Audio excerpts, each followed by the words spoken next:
I got a great underrated, overrated here this week that somebody sent in. And, you guys know I'm a moron, so I couldn't put it any better than this guy.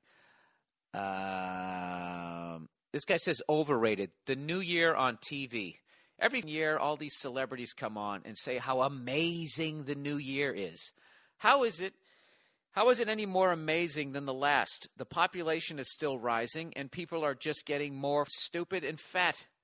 For comedic purposes, you should have said more fat and stupid. See the alliteration. That's just like, after you've gone down the roller coaster, you've gone down, taking the big drop, you get those little ones that don't even scare you, those little bunny hills. But if you say more fat and stupid, you get 2 of those in a row. That's like going right down the big one. Anyways, I'll help you out here. The population is still rising, and people are getting more fat and stupid. The banks are still stealing our money spelled A-R-E, our money, and the politicians still lie. I don't see how it is anything more than depressing and pathetic. Loved your special. Thank you. Yeah, I agree with you.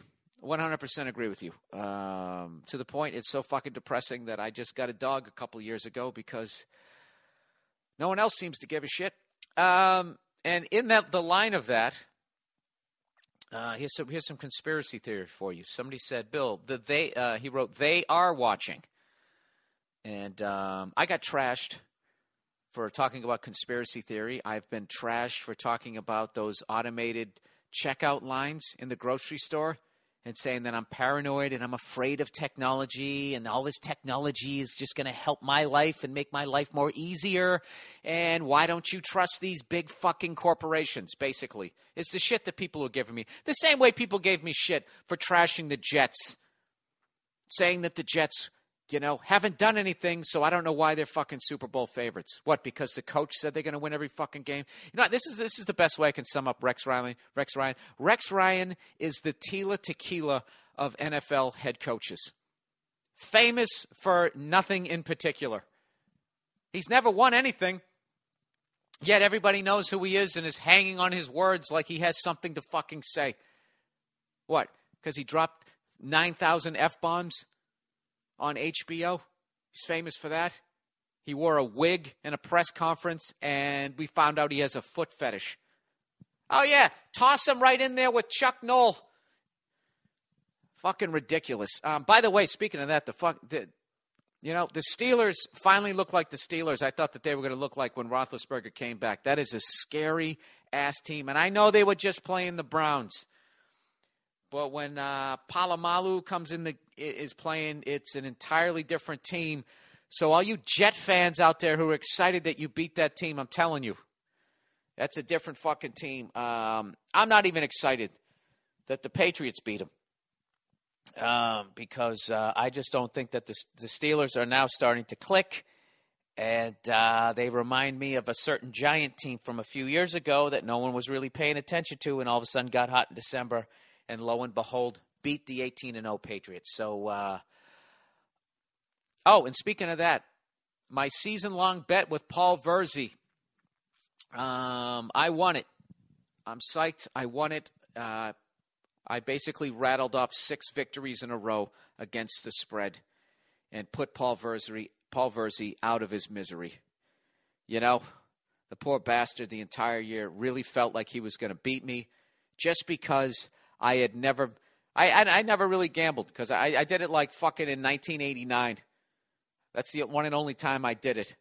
I had season tickets to the Patriots. We made the playoffs the year before, and all of a sudden we were 5-11, and I was like, fuck this. I'm getting some of my money back for, shelling out $250 for season tickets. That's what you could get back in the day before ESPN overhyped every sport, and people who don't even like sports are going to games now. So, I wanted to get some of my money back, and I remember the Buffalo Bills, right before they became the Buffalo Bills, they had all those guys. They were a year away from going to their first Super Bowl, 4 in a row, winning 4 AFC championships in a row, one of the most underrated accomplishments ever, basically because they lost 4 Super Bowls in a row. So, I mean, what do you expect? But anyways, I decided to bet the fucking Buffalo Bills that year. This is off on memory. This is what gambling does. And I remember that was the one fucking week the goddamn Patriots showed up and won the game, so I couldn't even enjoy it. And I lost like $50, which when you're only making $125 a week is a tremendous blow. So I never bet again. I never gambled against the spread for until this year. And Paul Verzi, who, has been doing it for years, going, dude, I called it. I did this. I did that. You got beat by a goddamn nerd. I'm just breaking your balls, Paul, because I know you're listening. All right. So there you go. I almost went 500 for the year against the spread, which from what I've been told is pretty goddamn decent. So, yeah, I'm patting myself on the back. Anyways, let's plow ahead here. So after getting trashed for all, talking shit about all these corporations and actually having the audacity to think that bankers were all trying to team up and have one world bank, to become the loan sharks for not only individual but actual countries. Okay? Which is something that I was thinking about when I was at the Rose Bowl, stone sober, and I was sitting there on the golf course, and I was looking at these houses up on the ridge of this hill that actually looked down on the Rose Bowl, the granddaddy of them all. These people have a house that looks down on it. And I was actually envisioning that those were all bankers up there.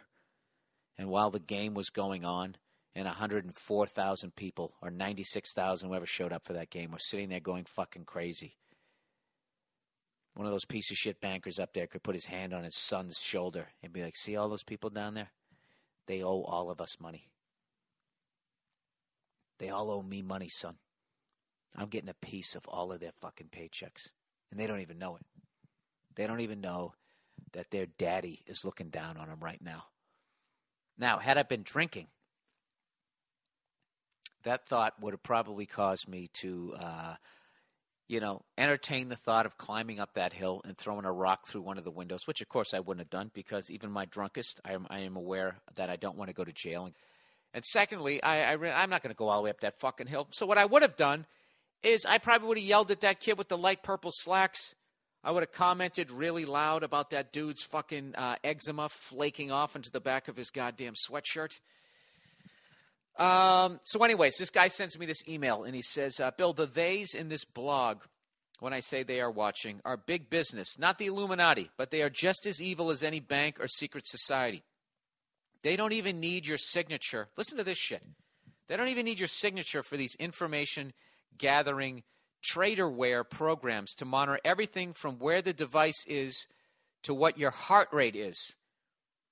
Thanks for giving me something to look forward to on Mondays. Also, I like your Christmas tree. You should turn it into a walking stick now that the holidays are over. You guys are so dumb. You guys are buying shrubs. Do you realize that? Look out your window and look at trees. You can see the trunk, you dumb fucks. It's like, you're morons. Look at a shrub. Can you see the you can't. You're buying shrubs that are pruned into the shape of Christmas tree. I had the information from an actual fucking guy last week. All right? I bought a Christmas tree. You bought a Christmas shrub. So go fuck yourselves. But I like this guy because he sends me this. What is traderware? That's the question I had.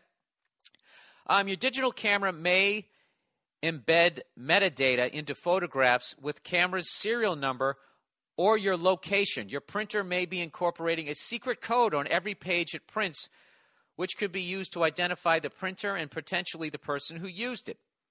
Now the fucking morons, the sheep out there would be like, yeah, that's in case you threaten the president. They're just doing it for the good of all people.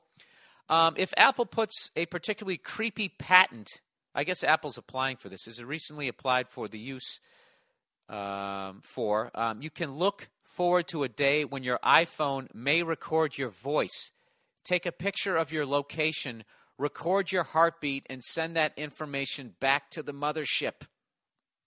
This is traderware, devices that act behind your back and betray your privacy. Now, this is what the moron sheep are going to be to say. Well, if you ain't doing nothing wrong, what's the problem? That's the philosophy. That was the philosophy behind why they can record your phone calls now. If you ain't doing nothing, taste of you. Come on, frogs. If you ain't doing nothing wrong. Do you realize how fucking dumb that mindset is? So basically, as long as you do what the people in power tell you what to do, you won't have a problem. Do you understand how dangerous that is? Do you understand how fucking stupid it is to have that level of faith in the people who rule you? You know what I mean?